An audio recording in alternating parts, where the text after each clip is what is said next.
अपने मोहल्लों में, गवाही दूंगा अपने रिश्तेदारों में कि प्रभु ने ये काम किया। आप जिस दिन से ठान लेते, आप परमेश्वर की उपस्थिति को खोजते, आप परमेश्वर की मर्जी के अनुसार जीते, परमेश्वर काम करता है।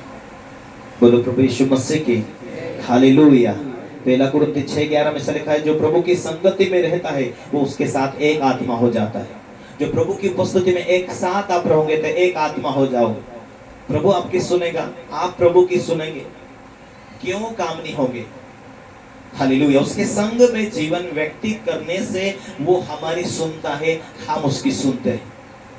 हालेलुया। परमेश्वर का वचन ऐसा नहीं कि जो डर ना माने, जो निंदा भी कर रहा पर उसके साथ में स्वर्गदूत रहेंगे, ऐसा नहीं है। जो यहोवा के डरवायों को स्वर्गदूत संभालते हैं। यदि तू डरवाया नहीं है और कुछ घटना हुई तो फिर परमेश्वर के सामने प्रभु को दोष ना देना कि प्रभु तेरे दूत क्यों ना संभाले मुझे मुश्किल में। ये सांप काट दिया क्यों मर गया, ये बीमारी आई क्यों मर गया, ये सांप काटने से, ये बिच्छू काटने से दर्द क्यों हो रहा, ये एक्सीडेंट क्यों हो गया। ऐसा नहीं होगा। प्रभु रास्ते खोलेगा। क्या हम उससे परिपक्व में सच में प्रेम करते हैं? परमेश्वर को क्या मालूम नहीं है? बाइबल क्यों इस रीति से कहती कि तुम्हें इस दुनिया में, तुम्हें जन्म लेने से पहले से ही उसने चुन लिया, अपना नाम हेतोले के ऊपर रख लिया उसने, खोद के कि मेरी बेटी होगी, ये मेरा चुना हुआ होगा, ये मेरे लोग होंगे। इस दुनिया में हम अपने माता पिता के द्वारा जन्म लेने से पहले से ही उसने चुन लिया। उसको सारी बातें मालूम है। इसलिए जो पतरस कह रहा था प्रभु को कि प्रभु मैं तेरे साथ मरने के लिए तैयार हूं, तो प्रभु ने कहा नहीं, तो आज रात्र मुर्गा बांध देने से पहले ही 3 बार मुझे इनकार करेगा। प्रभु को आने वाले भविष्य मालूम है, काल क्या होगा मालूम है, परसों क्या होगा वो मालूम है।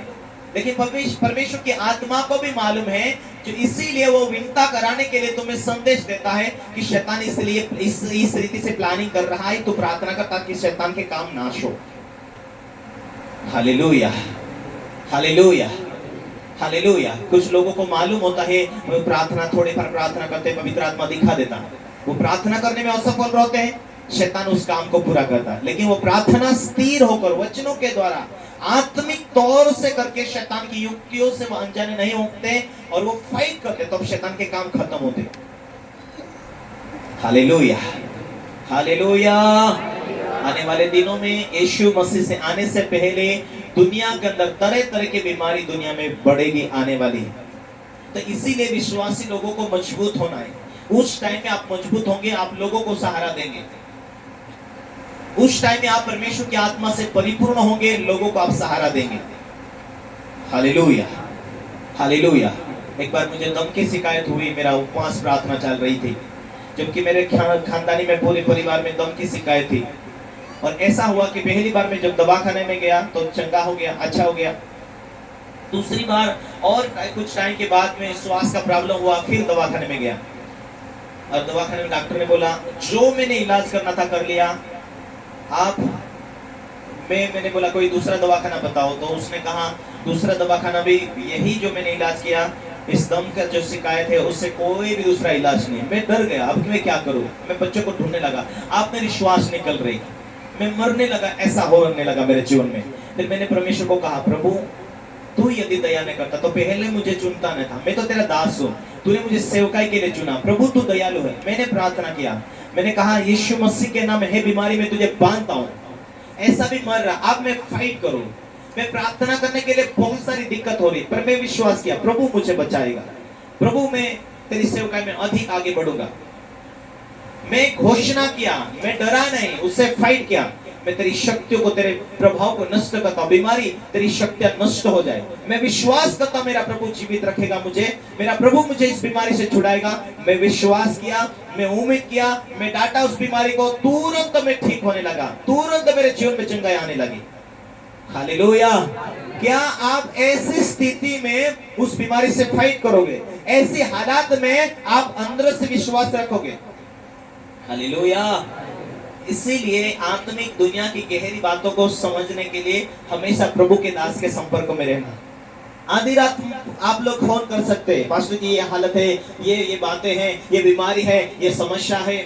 वो आपको सलाह देता है, क्योंकि सलाह जब आपके जीवन में आपको सलाहकार होते हैं, आपका विश्वास बढ़ते जाता है। जीवन में कोई सलाहकार नहीं है तो विश्वास छोटे होते जाता है, जीवन में सलाहकार है तो विश्वास बढ़ते जाता है। इसके अन्ना आज 80-85 साल का हो चुका, वो कहता है मेरा 50 साल 60 साल सेवकाई में बीत गया, लेकिन फिर भी इतना अभिषेकता है, वो भारत देश का एक बहुत ही बड़ा प्रोफेट भविष्यवक्ता है, फिर भी वो कहता मुझे अगुवों की जरूरत है। आपको भी अगुवों की जरूरत है, मुझे भी अगुवों की जरूरत है। हर एक व्यक्ति के लिए उनको शिक्षा देने वाला लीडर की जरूरत होती है। नहीं मैं तो मेरे हिसाब से चल रहा हूं, मुझे तो कोई बातों की कमी नहीं, मैं तो अपने आप में होशियार हूं। जब मुसीबत आती है तो अपने बुद्धि कोई काम नहीं देती है। हालेलुया। क्योंकि शैतान को मालूम है कि इसका विश्वास कहां इतना बड़ा है, उसको मालूम है जहां तुम कमजोर हो वही दिशा लेकर वो अटैक करता है। तुम डरते हो, वो डर लेकर काम करता है। हालेलुया। कौन से विषय में आप जुड़े हो, उस विषय के अंदर वो अटैक करके आपको डराना, आपको कमजोर करना चाहता, आपके विश्वास को वो हिलाना चाहता। हालेलुया। जो डर गया वो मर गया, है नहीं, एक कहावत है। लेकिन वो कई बार शैतान इस बातों में भी सफल और सक्सेस होता है। जो डर जाता है, शैतान देखता है कि इसका विश्वास खत्म हो गया। हालेलुया। इसीलिए आपके जीवन में आपको अगुवे की जरूरत है, क्योंकि जब आपके जीवन में पास्टर अगुवा होता है तो आपको कहता बाइबल पढ़ो, आपको वचन पढ़ो, आपको याद रखो, आपको प्रार्थना करनी, आपको चर्चा आया जाया करना है, आपको सेवकाई में जुड़ना है। क्यों? वो आपको कहता है, क्योंकि वो वचन में मिलाता है। आपको रात दिन ध्यान करना। क्या ही धन्य है वो पुरुष जो दुष्टों की युक्ति पर नहीं चलता, परंतु वह तो यहोवा की व्यवस्था पर रात दिन ध्यान करते रहता है। हालेलुया। जो ध्यान करते हैं कौन? जो डरवाए हैं, यहोवा का भय मानते हैं,